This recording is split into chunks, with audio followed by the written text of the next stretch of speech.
David Wenzel is a model of courage, leadership, and community service. Never straying far from his South Side roots, he grew up under the guiding influence of his grandmother, who raised him after his mom Doris passed away when he was 5. David and his brother Bruce had a normal Scranton childhood in their Pear Street home. Family trips consisted of visiting relatives in places like Harvey's Lake, New York, and the annual 2-week outing to Ocean City, New Jersey. The product of the Scranton public school system, David was somewhat of a solitary person who loved to read. He walked to school every day and his favorite subject was history, but by his own admission, he was just an average student. I wasn't quite as smart as the fellas that I hung out with. But I always hung out with the smart guys. And I like to think I did the same thing when I was the mayor. Religion played an important part in his life. The family was actively involved at Bethany Baptist Church on the corner of Pittston Avenue, and David himself taught Sunday school for 7 years, starting at the age of 15. Although he had plans of pursuing a business career, he believed the best path was through the Army, so he signed up for the ROTC program at the University of Scranton. After graduation, he was sent to Fort Benning, Georgia for infantry officer basic training, and then to Fort Riley, Kansas. It was on a holiday trip back home from Fort Benning that he proposed to his sweetheart Janet on Christmas Day, 1969. As a matter of fact, I knew her from the play that Annette Paludas had us in. She was a member of that. She played an egg. I played the father of this girl who has this dream about eggs. And if you ever see the newspaper advertising about this, her name is on there, and my name is right below her name. Really, it was kind of like we were meant to be together. Interesting. The plan was for a July wedding, but in May of 1970, the Kent State riots broke out and all leaves were canceled in case the military was needed. The wedding did go on as planned, but it was a tight schedule. David came from Kansas to Scranton, got married on July 4th, and the next day returned to Kansas with his new bride. Oh, and as a special wedding gift from Uncle Sam, 5 days after the wedding, he was given his orders to go to Vietnam. Janet returned home to live with her mom and dad and taught at the Prescott School, while David received additional jungle training in Panama before being shipped off. His tour in Vietnam was unfortunately limited. It was January 1971, and as a platoon leader in the 23rd Infantry Division, his job was to scout sites along the river where light mortars could be set up to brighten an enemy stronghold at night. He was there for only 4 months when he accidentally stepped on a booby-trapped mine. I remember looking off in the distance, and I saw this Vietnamese working in one of his paddies, maybe way off in the distance, and my foot hit something, and I heard a click. And the next thing I know, I'm flat on my back. I never even heard the blast. Wow.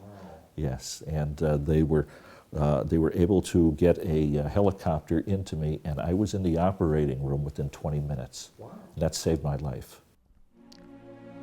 Now a triple amputee, David Wenzel had stays in hospitals in Japan, Anchorage, Alaska, and Fort Dix, New Jersey, before being sent to recuperate for a year at Valley Forge Hospital in Phoenixville.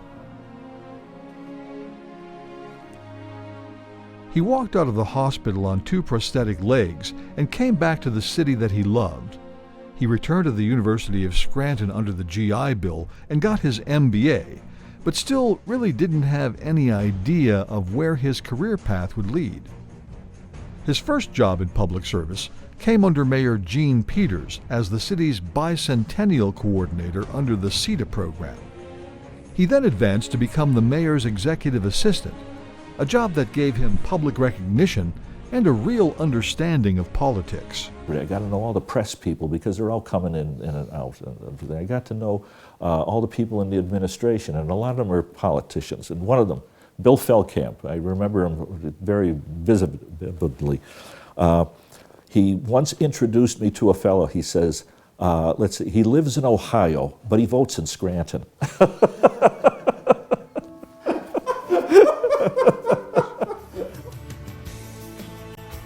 He liked community service, so he decided to try his hand at politics. He had a successful bid for tax collector and ultimately won the election for the mayor of the city of Scranton, serving one term between 1986 and 1990. Jobs for the future.